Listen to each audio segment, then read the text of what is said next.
Kampionati i përvitshëm i mbajtjes së gruas që organizohet në qytetin Dorking në juglindjet e Anglisë. Këtë vit shpalli fitues një çift amerikan, Jonathan Showsher dhe Charlotte Sionk, triumfuan në garë duke përshkuar distancën prej 380 metrash për 2 minuta e 3 sekonda.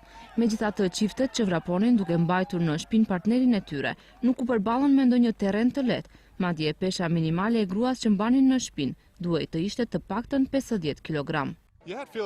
Ndihem shkëlqyer për këtë garë jemi përgatitur prej kohësh, prandaj është një lehtësim i madh. Nuk kam fjetur gjithnatën nga emocionet. Unë fjeta, madje u shtriva mbi shpinën e tij. Fituesit e garës së sivjetme fituan të drejtën për të marrë pjesë edhe në kampionatin botror të mbajtjes së gruas, i cili organizohet në Finland. Në fakt, gara i ka rënjë tek një legjendë skandinave, kur kalorësit duhet të kishin këmbë të fuqishme me qëllim që të mund të ikin pa u kapur, kur vipnin gratë nga fshatrat fqinje.